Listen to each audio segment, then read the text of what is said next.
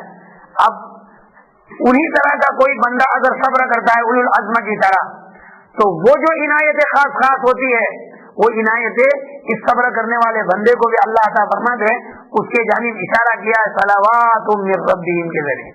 جو خاص خاص عنایتیں اللہ انبیاء علیہ الصلوۃ والسلام کو عطا فرماتے ہیں، صبر کرنے والوں کو بھی اللہ تبارک و تعالیٰ اپنی جانب سے عطا فرماتے ہیں. پھر من ربہم صلوات کے ساتھ من ربہم کو جوائن کیا ہے، ملایا ہے. یہ اشارہ کر رہے ہیں عبارت اس بات کی طرف من ربی، ان کے رب کے جانب سے، گویا اللہ کی مہربانی، اللہ کی رافت اور رحمت ان کے جانب بہت زیادہ متوجہ ہے. اسی لیے تو من ربی ان کے رب کے جانب سے بیان کیا. ان کے رب کے جانب سے بہت سی عنایتیں، توجہات، نوازشیں ہیں. آگے فرماتے وہ رحمہ، اور اللہ تبارک و تعالیٰ کی رحمت ہے. مفسرین نے یہاں یہ نقطہ بھی بیان کیا ہے کہ صلواتن کی جو تنوین ہے اور رحمتن کی جو تنوین ہے، یہ تنوین تفخیم کے لیے آئی ہے، یعنی بہت بڑی نوازشیں، رحمتیں اللہ تبارک و تعالیٰ کی جانب سے ان کے اوپر ہے. اور رحمتن میں بہت بڑی رحمتیں اللہ تبارک و تعالیٰ کی جانب سے ہے. بعض مفسرین نے فرمایا ہے کہ صلواتن سے خاص رحمتیں مراد ہے اور رحمتن سے عام رحمتیں مراد ہے. خاص رحمتیں، عام رحمتیں. تو اللہ تبارک و تعالیٰ صبر کرنے والوں پر اپنی خاص خاص عنایتیں اور رحمتیں بھی نچھاور فرماتے ہیں، اور عام رحمتیں جو عام بندوں کا عطا فرماتے وہ بھی اللہ تبارک و تعالیٰ صبر کرنے والوں کا عطا فرماتے ہیں. اور پھر فرمایا نعمل علاوہ، ان دو ادلان کے علاوہ، ان دو قرین کے علاوہ ایک اور چیز ہے، العلاوہ ایک اور چیز ہے، وہ زیادہ ہے اپنے رب کے جانب سے. وہ کیا ہے؟ اولئک هم المہتدون، یہی لوگ ہیں جو راہیاب ہے. کس بات کے راہیاب ہے؟ یہی لوگ ہیں جو راہ پا چکے ہیں. ادھر انا للہ و انا الیہ راجعون کی مفسرین نے تفسیر کی ہے. اللہ نے ان کو راہ دکھلا دی کہ ایسے وقت میں پڑھو انا للہ و انا الیہ راجعون. اور مفسرین نے ترجمہ کیا ہے کہ یہی وہ لوگ ہیں جو راہ پانے والے ہیں الی الجنہ، جنت کی راہ پانے والے ہیں. اور بعض لوگوں نے کہا کہ یہی لوگ راہ راستہ پر ہے، دنیا میں درستگی جس کو سیدھا راستہ کہا جاتا ہے، صراط مستقیم کو پانے والے یہی لوگ ہیں. اسے اللہ کے جانب سے سیدھا راستہ یہی ہے کہ ایسے موقع پر یہ کیا جائے. باہر کہ اللہ تبارک و تعالیٰ نے ان دو آیتوں کے اندر بندوں کو بہت سی چیزوں کے جانب متوجہ فرمایا ہے. بندے اگر ان چیزوں کو کرنے لگے تو بندے اللہ تبارک و تعالیٰ کے نزدیک بڑے پیارے شمار کیے جانے لگیں گے. اللہ تبارک و تعالیٰ فرماتے ہیں وبشر الصابرین، اور اے محمد صلی اللہ علیہ وسلم آپ بشارت دیجئے ان صبر کرنے والوں کو، الذین اذا اصابتهم مصیبہ، جن کو جب مصیبت پہنچ جاتی ہے کوئی، قالوا انا للہ و انا الیہ راجعون، تو کہتے ہیں کہ وہ کہیں انا للہ، اللہ ہی کے لیے ہیں مملوک ہم، و انا الیہ راجعون، اور ہم اللہ ہی کی طرف لوٹنے والے ہیں، واپس جانے والے ہیں. اولئک، یہی خوشخبری آگے بیان کر رہے، اولئک علیہم صلوات من ربہم، یہی وہ لوگ ہیں کہ ان کے اوپر ان کے رب کے جانب سے نوازشات ہے، ورحمت اور مہربانی ہے، واولئک هم المہتدون، اور یہی لوگ راہیاب ہے. اللہ تبارک و تعالی ہم سب کو مصیبت کے وقت صبر کرنے کی توفیق عطا فرمائے، بدعقیدگی سے بچائے، اور اس میں ہماری ہی خیر ہے. اللہ تعالیٰ ہمیں اس کو سمجھا دے اور اللہ تبارک و تعالیٰ نے اور جناب رسول اللہ صلی اللہ علیہ وسلم نے اس موقع کے اوپر جو ہدایات ہمیں عطا فرمائی ہے، ہمیں اس پر عمل کرنے کی توفیق نصیب فرمائے۔ آخر دعوانا